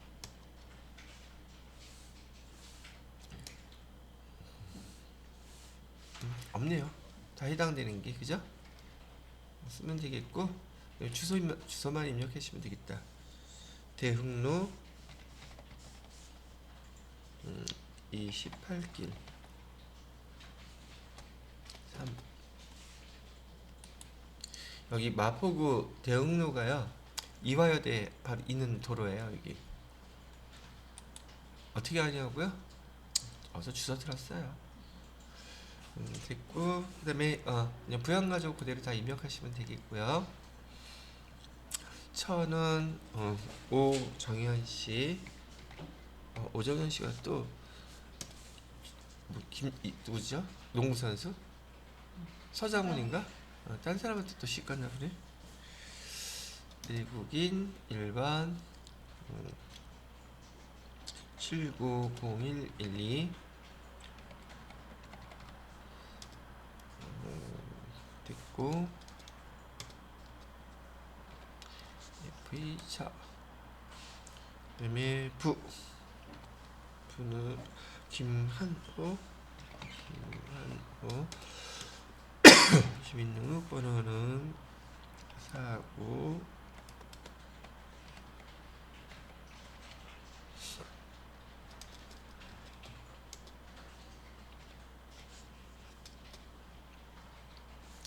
메모 정말수.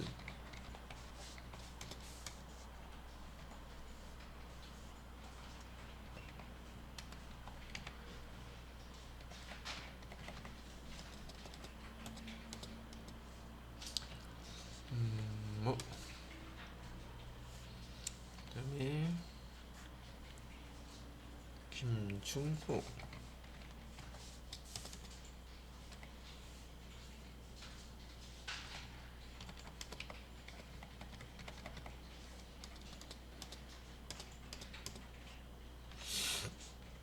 자, 사반. 자, 김선미 170608 54세. 자, 그다음에 여기 처제 나왔죠? 처제 똑같이 형제 자매예요. 6번 해주시면 되겠고요.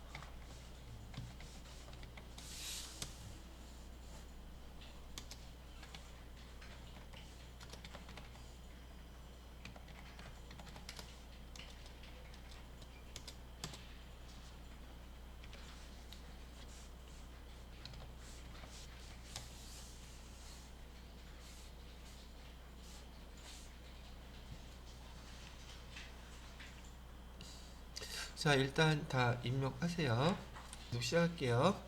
지금 이렇게 두 번째 김영진 씨에 대해서 사원 등록하고 부양가족 입력을 다 했는데요.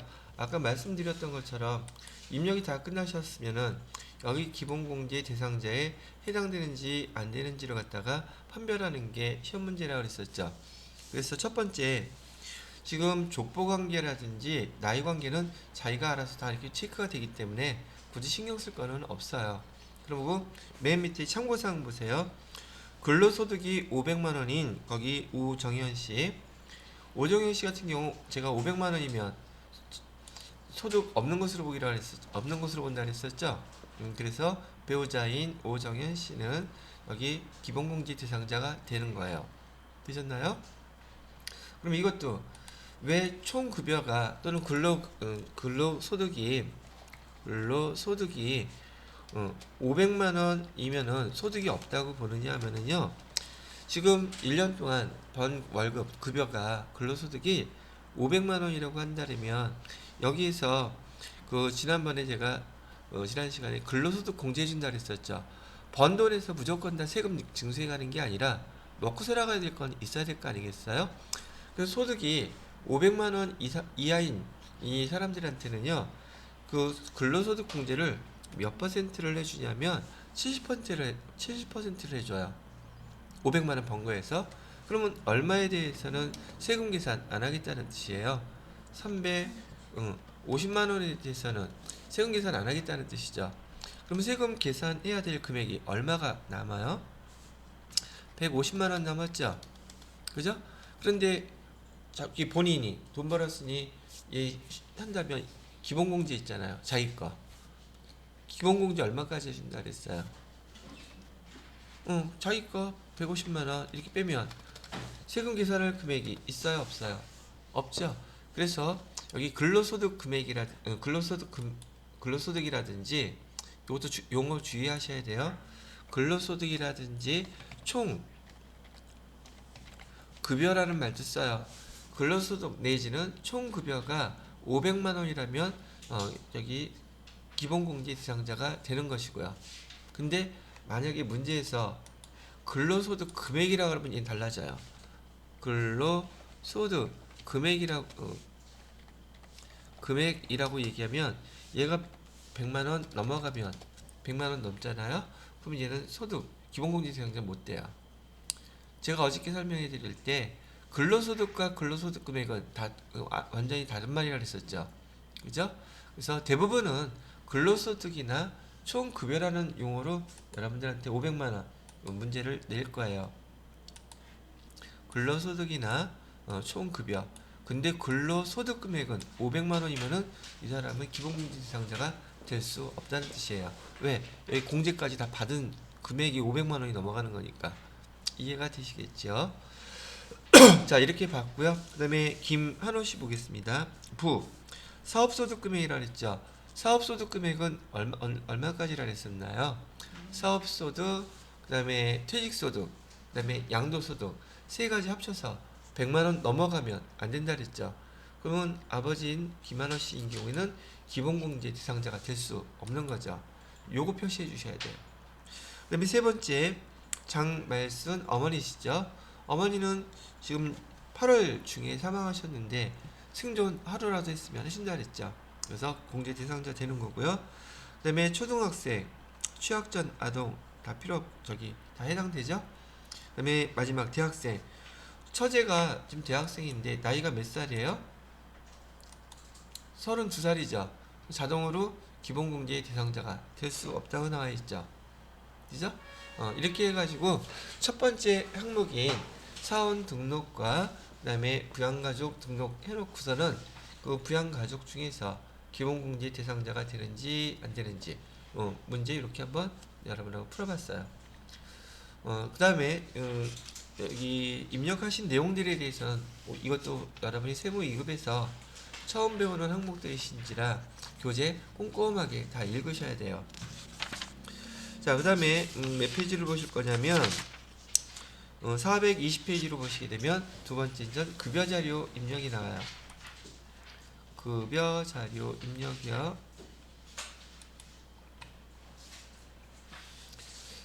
자, 그래서 화면 보시게 되면 지금 제가 빨간색으로 사원 등록 지금 다 해보셨죠? 사원 등록하고 뭐까지 같이 해봤어요? 사원 등록하고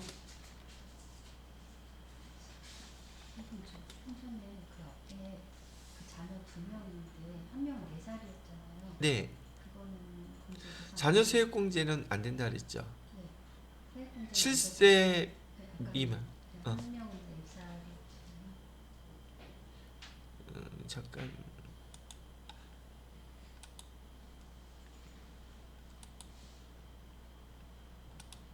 여기서요. 네, 한 명은 4살이잖아요. 네. 아, 걔는 세액공제 안 되는 거예요. 여기 밑에 써 있잖아. 자녀 세액공제는 7세 이상이라 그랬죠. 그다음에 20세 미만. 근데 얘 지금 4살이잖아요. 네. 아, 그 사이에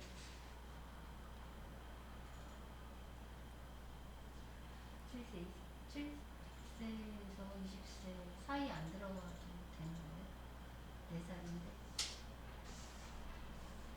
무슨 말이지? 아, 자녀 세액공제 대상이 지금 누구냐고 물어보시는 네, 건가요? 네. 네. 여기 김중호. 둘다도 되는 거예요? 김중호, 김선미가? 김선미는 안 된다 그랬잖아요. 그렇게 안 되는 거죠? 아, 그러면 20세 이하가 아니고 부로 표시해야 된다는 지 여쭤보는 거예요. 아, 자녀 세액공제만 안 된다는 뜻이지. 네. 지금 여기서 물어보는 거는 기본공제 대상자가 되느냐 안 되느냐요. 네. 기본공제 대상자는 해당이 되고요. 자녀 세액공제는 안 돼요. 네. 그 뜻이에요 이게. 됐습니다. 아, 요거가 그 자녀 세액공제 안 되면 기본공제 대상자 안 되는 거 아니냐 네, 이 생각은 표시하면 돼요. 별개예요. 지금은 기본공제 대상자만, 그다음에 이 기본공제 대상자는 되는데 자녀로서 세액공제가 안 된다는 뜻이에요. 이것도 이제 나중에 연말정산을 보시면 좀 더 금방 이해하실 거예요.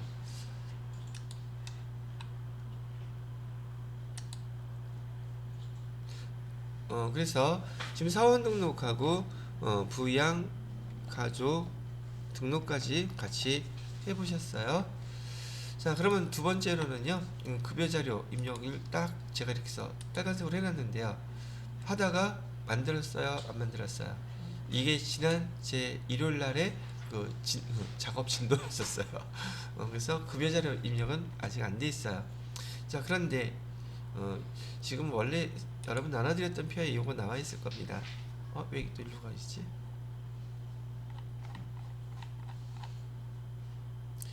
지금 여러분 나눠드렸던 그 프린트물 노트에는 아마 이걸로 표시가 되어 있을 거예요.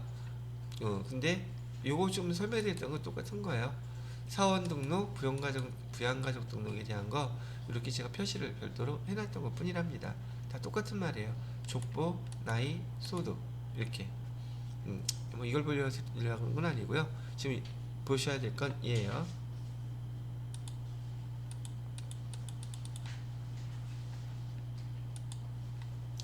글씨 보이시죠? 소연씨 글씨 보여요? 자, 급여자료에 입력에서 중요한 것은 어떤 사항이냐면요, 여러분들이 그냥 급여 담당자로서 회사에서 주는 그 급여의 명칭들이 회사마다 다 똑같지는 않겠죠. 그래서 그 급여 자료 지급할 때 보통 회사에서 근로자이기 때문에, 회사의 직원이기 때문에 지급하는 것을 우리는 보통 수당이라고 불러요. 그래서 수당을 등록해 주셔야 되고, 그 다음에 공제 항목도 등록해 주고 등등해야지 되는데, 그 수당에는 명칭이 급여, 상여, 직책수당, 자가운전보조금, 식대, 육아수당 뭐 이런 말들이 좀 많이 있단 말이죠. 근데 이런 그 급여에 해당되는 급여 명세표에 나타나는 그런 것들을 여러분이 직접 등록을 해 주셔야지 돼요. 자, 기본적으로 회사에서의 근로계약 관계로 받는 모든 돈은 다 과세예요. 과세라는 뜻은 세금을 내야 되는 항목들이라는 뜻이에요. 소득이기 때문에. 회사에서 받는 모든 돈은 다 기본적으로 과세인데, 다음과 같은 경우에는 비과세를 해주겠대요. 첫 번째 자가운전 보조금, 두 번째 식대, 세 번째 육아수당, 이런 것들이 있는데, 우선 자가운전 보조금은 조건이요, 이런 경우에 해야지 돼요.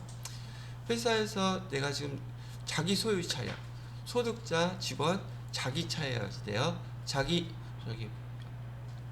아버지나 어머니, 남편 이름으로 된 거 안 돼요. 배우자 이름으로 된 거.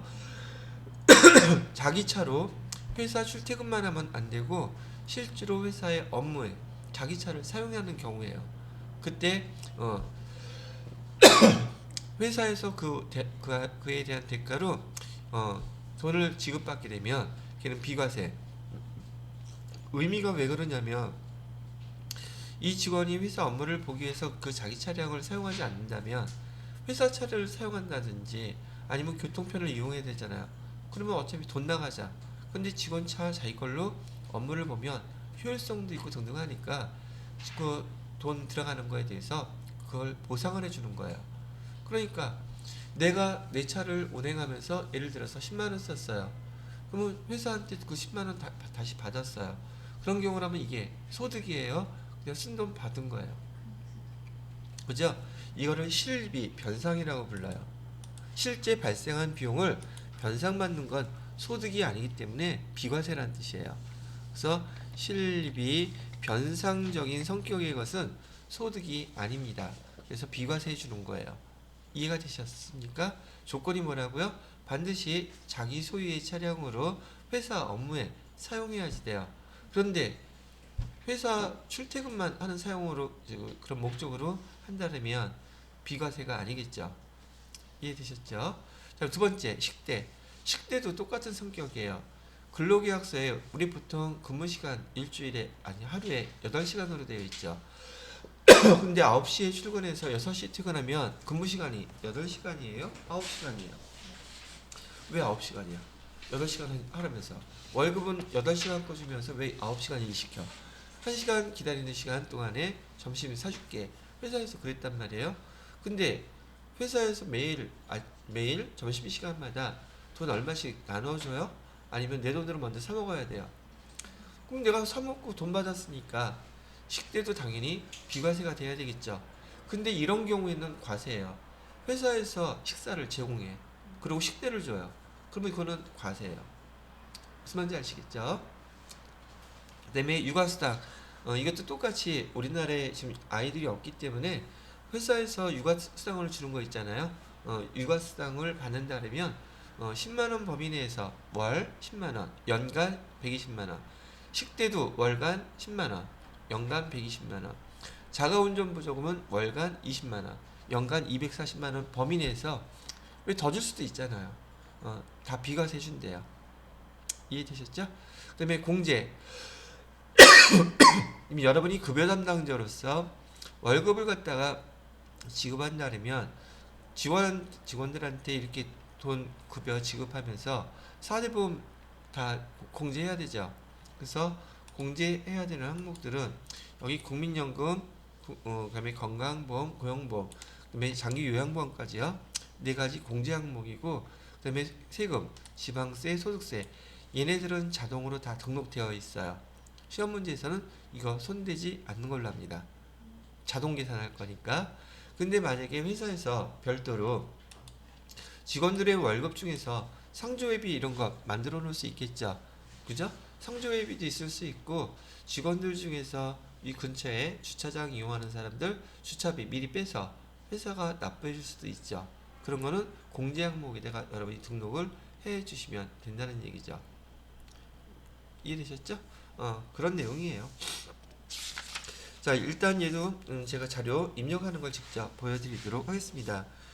여기에 대한 설명은요 420페이지하고 421페이지에 설명이 자세히 나와 있어요.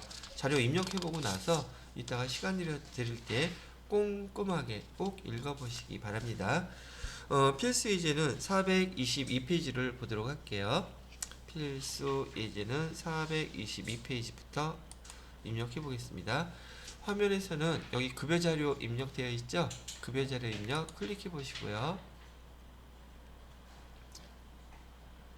자, 그렇게 입력하고 열어보셨으면요 여기 위에 보시게 되면 4번에 F4에서는 수당 공제라는 항목 있죠. 다른 거는 아직 손대시면 안 돼요. 그냥 놔두시고요. 여기 수당 공제 클릭해 보세요. 그럼 화면이 위쪽 파트는 수당, 밑에는 공제 이렇게 되어 있죠. 그리고 교재 한번 보세요. 교재를 보시게 되면 다음 급여 자료를 해당 메뉴에 입력하여 원천 징수액을 산출하세요 되어 있고, 급여 지급일은 매월 25일입니다 라고 얘기했던 것도 보이시나요? 보이시죠? 그 다음에 1월달, 2월달, 3월달, 5월달 지금 1번하고 2번은 저기 상여금이 있는 달과 상여금이 없는 달을 지금 구분해서 지금 써놓고 있어요. 그죠? 자, 그 다음에 그럼 자료 한번 지금 잠깐 일단 보기로 하고요.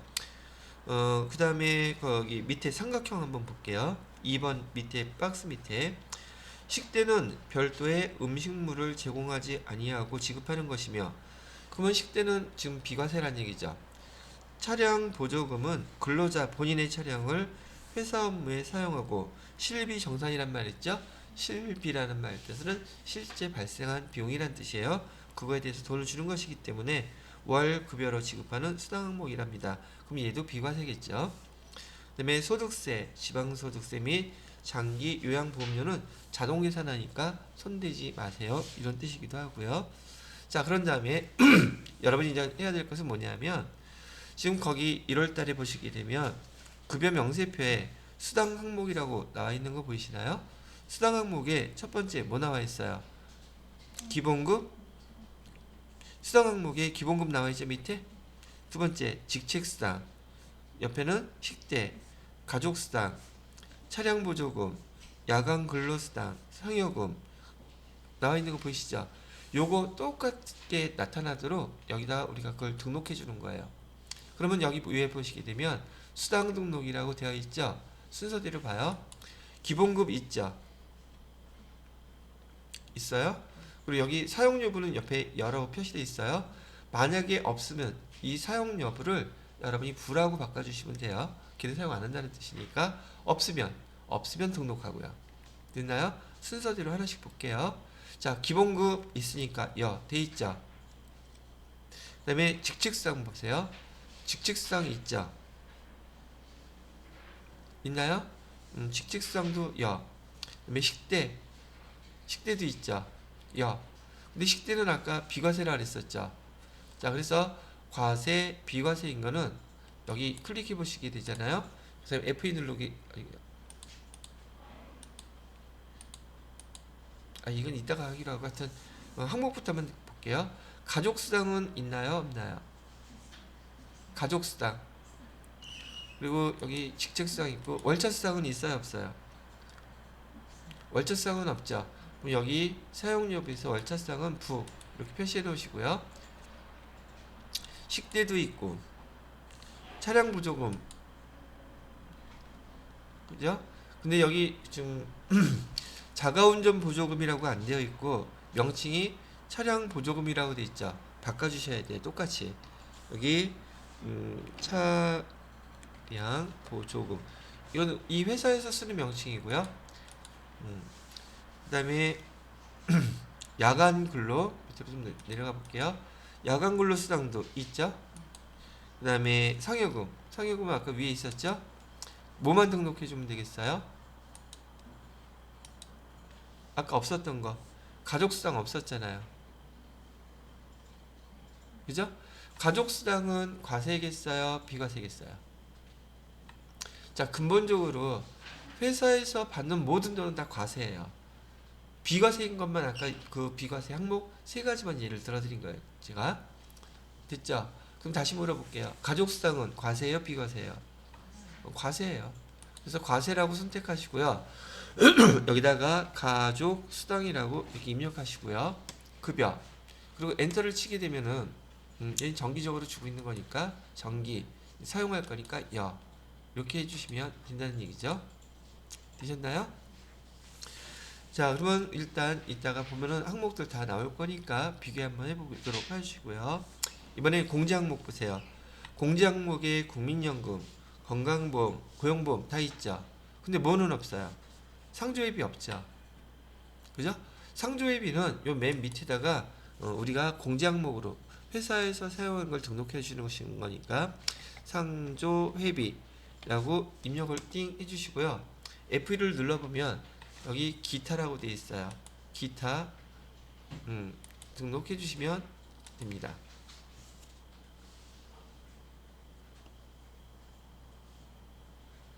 되셨나요? 그러면 지금 문제에서 주어진 대로 일단은 입력을 다 했는데, 지금 주의하셔야 될 것은 여기 지금 보기에는 비과세 항목을 등록하는 게 안 나와 있기 때문에 선택하는 걸 못했었는데요. 비과세를 여기서 선택하시잖아요. 비과세를 선택하게 되면 근로소득 유형에서 요 해당되는 것들이 딱 떠요. 어떻게 해요? 이렇게 떠요. 여기 비과세를 선택하고 여기 뭐라고 할까? 자격수당이라 할까요? 이렇게 F1을 누르시잖아요. 그러면 여기에 해당되는 게 뭐가 있는지 쭉 이렇게 떠서 여기 해당되는 거 찾아서 클릭하시면 된다는 얘기예요. 근데 대부분은 뭐밖에 안 나와요? 지금 식대, 자가운전보조금, 그 다음에 육아수당, 여러분들한테 나오는 비과세는 요 세 가지밖에 안 나온단 말이죠. 이해가 되셨는지요? 여기서 한번 볼까요? 위치가 어디에 있나? 자가운전보조금은 여기 월 20만원 나와 있는 거 보이시죠? 그 다음에 밑으로 조금 더 내려가 봐서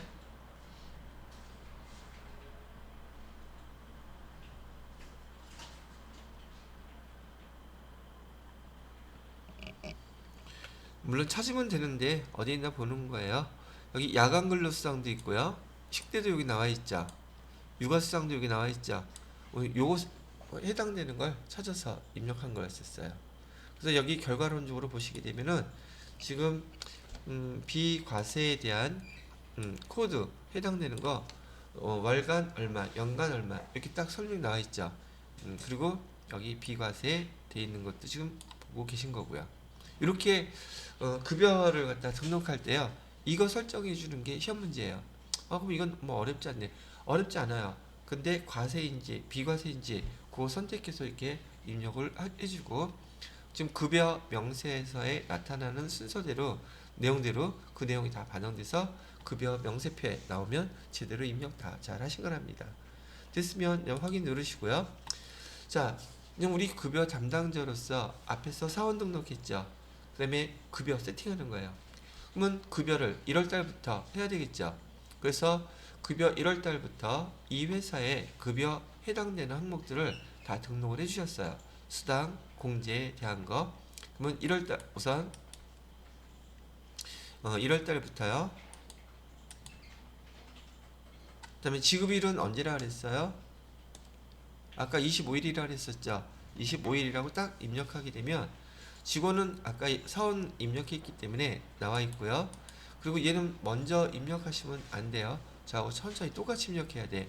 한 번 실수하면 여기 다 입력 다시 해야 되기 때문에 하나씩 잘 보시고 한 달씩 하면 돼요.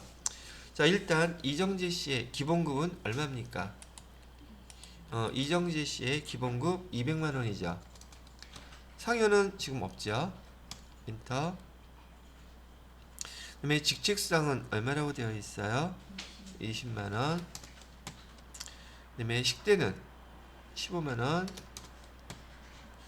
그다음에 차량 보조금은요 30만 원. 야간 근로수당은 30만 원. 가족수당은 얼마죠? 25만 원. 됐죠?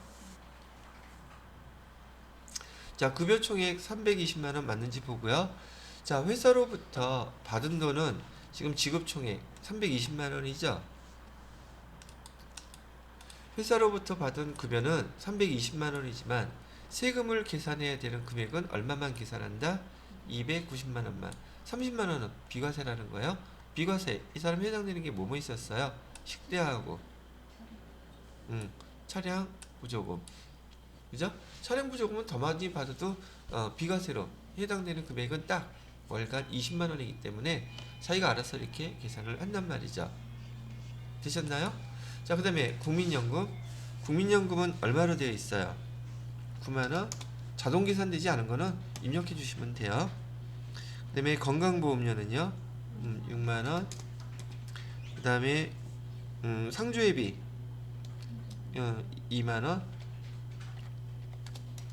자, 이렇게 하면 첫 번째 이정재 씨에 대한 1월 급여 다 입력 끝났어요. 그리고 여러분이 잠깐 쉴 텐데 입력하지 마세요. 저하고 똑같이 입력하셔야 돼요. 10분 쉬었다 하겠습니다.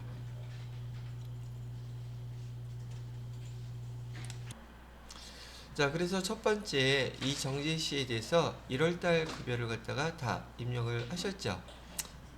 확인 다 잘 해보시고 금액 이상 없으면 그다음에 김영진 씨 것도 똑같은 방법으로 입력해 주십니다. 김영진 씨의 기본급은 280만 원. 그다음에 상여는 없고요. 그 다음에 직책수당 10만원, 식대도 10만원,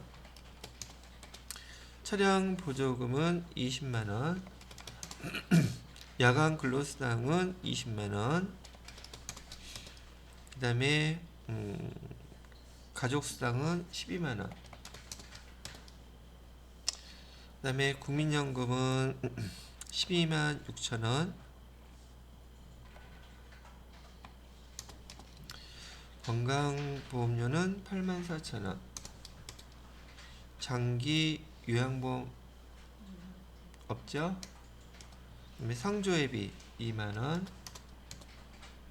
됐죠? 이렇게 다 반영을 끝냈어요.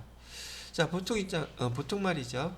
회사에서는 직원들이 있다면 그 월급이 급여가 매달 바뀌나요? 거의 비슷하나요?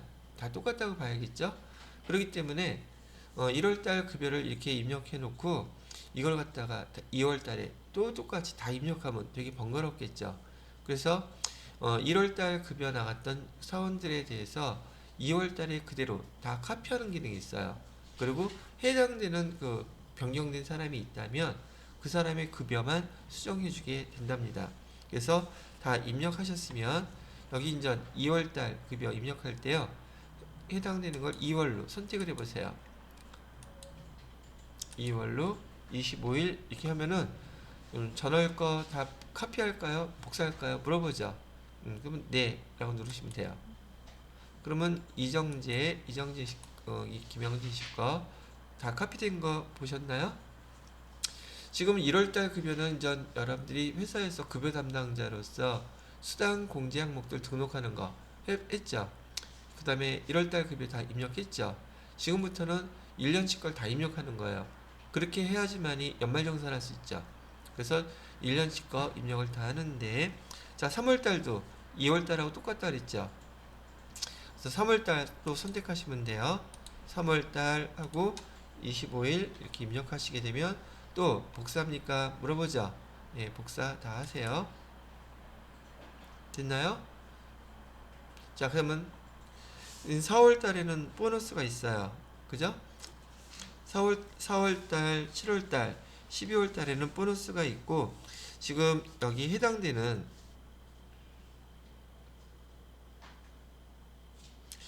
금액을 보시게 되면 보너스가요, 4월달, 7월달, 12월달 3개가 있는데, 지금 일단 4월달 걸 한번 해볼게요. 4월달 4월 25일 하게 되면은 카피 해야 되겠죠. 그리고 보너스를 지금 입력하면 5월달도 또 보너스까지 다 카피하겠죠. 그죠? 근데 그 금액이 급여하고 다 똑같은데 뭐만 들어가 있는 게 다 달라요. 거기 상여금만 들어가 있는 것만 틀리고 나머지 금액은 다 똑같죠. 그죠?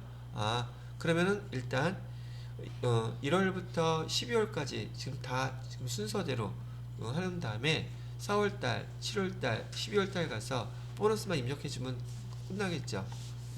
자, 그래서 12월달까지 일단은 다 입력하십니다. 25일, 그 다음에 6월달 것도 6월 25일, 7월 25일, 8월 25일,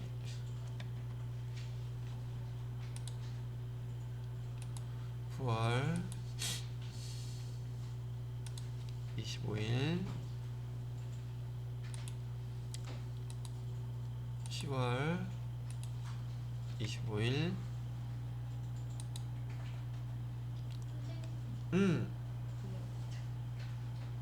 보험료가 자동으로 입력된 거랑 책이랑 다르면 뭐 신경 쓰지 않아도 돼요. 그건 채점 대상이 아니에요. 그리고 여기 프로그램에 따라서 좀 틀릴 수도 있긴 하는데요, 자동 계산되는 건 신경 쓰지 않는다. 그런데도 지혜씨처럼 신경 쓰인다 그러면 금액을 똑같이 입력해 주시면 돼요. 상관없어요. 11월 달 것도 입력해 주시고요.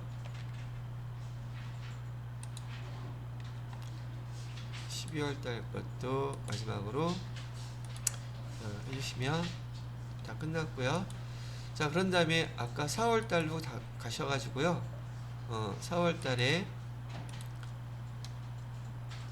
상여금이 이정재 씨는 얼마나 그랬냐면 300만 원이 상여금이네요. 그래서 상여금에다가 300만 원 이렇게 입력해 주세요.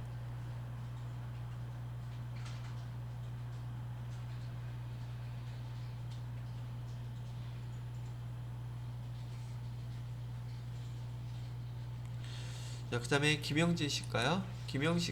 김영진은 상여 금액이 얼마인가 봤더니 370만 원이네요. 370. 됐죠? 자, 그 다음에 7월달하고 12월달 가서 해주세요. 7월달에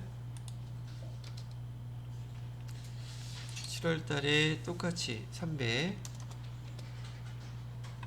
김영진 씨는 370.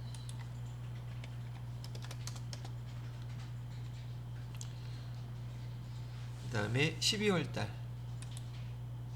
12월달에 가서 똑같이 300, 그 다음에 370. 이렇게 입력하면 이정진 씨와 김영진 씨에 대해서 1년치 급여를 다 입력을 해 보셨답니다. 되셨죠? 자, 일단은 여기서 급여에 대한 거, 그다음에 수당 공제 항목에 대한 거 다 입력이 끝났고요. 이 급여 입력 문제와 연결돼서 나오는 문제가 매달 그 직원들한테 급여를 보내주시잖아요. 그러면 이걸 다음 달 10일까지 원천징수 이행상황 신고서를 부가가치세 신고하는 거하고 똑같이 얘는 매달 10일 날까지 국세청에다가 원천징수 이행상황 신고서를 보내주고 거기에 해당되는 금액을 납부해야지 돼요.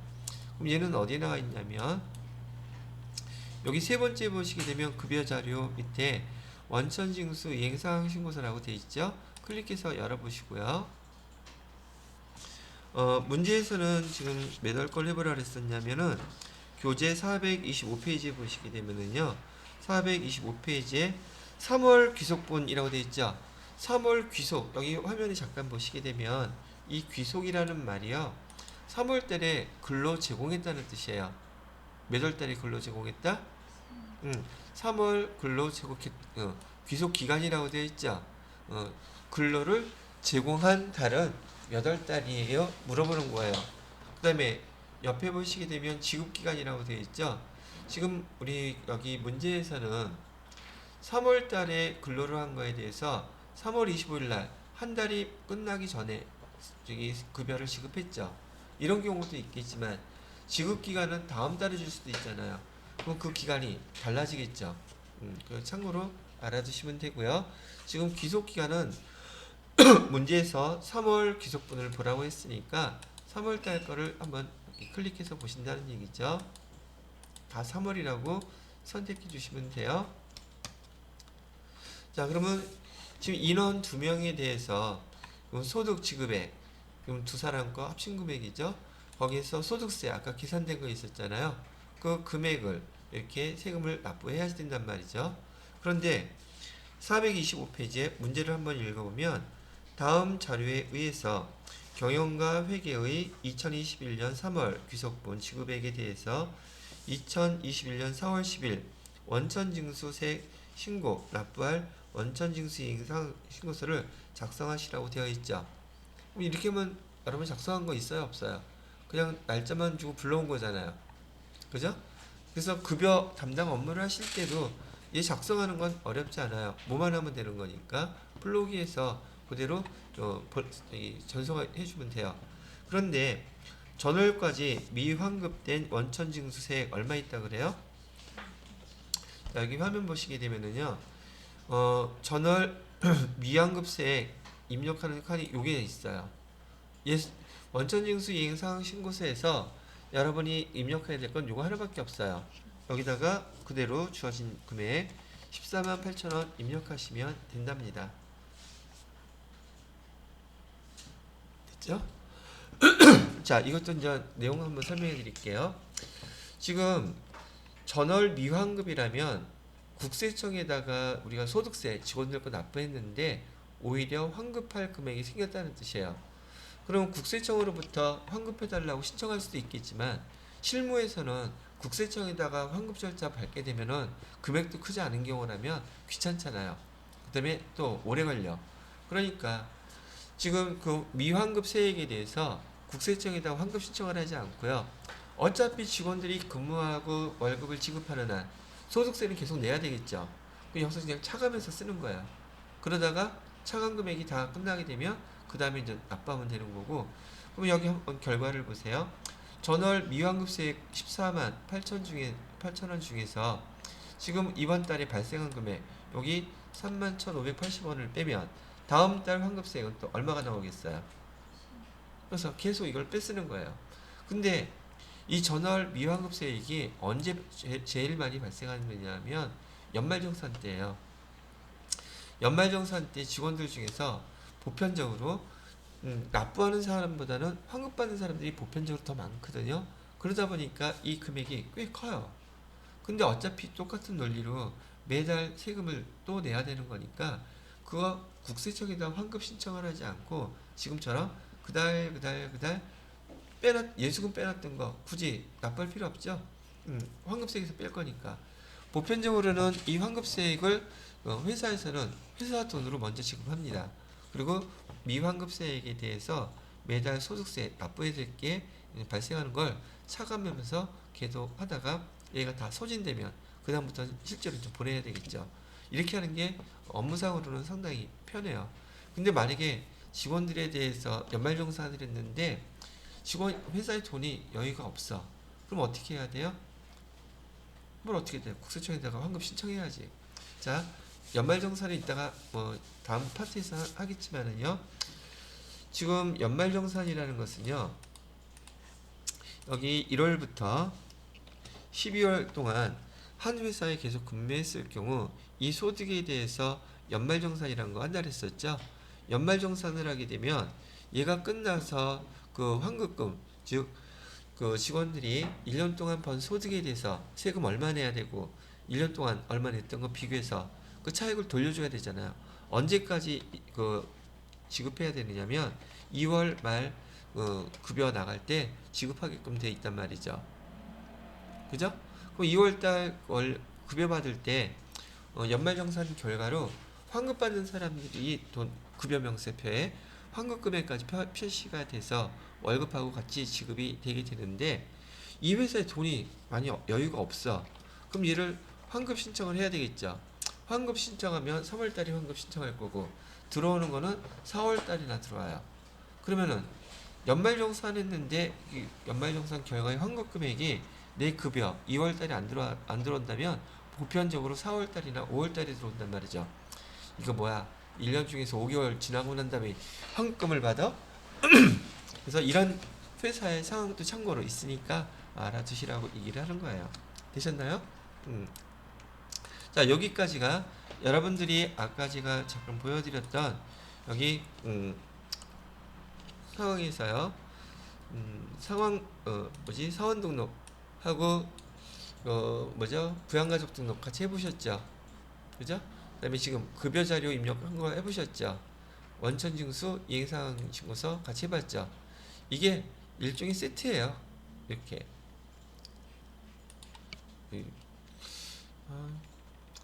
성격이 지금 대충 하고 넘어가야 되는 성격인데 너무 꼼꼼하면 피곤해. 누가요? 저 말이에요.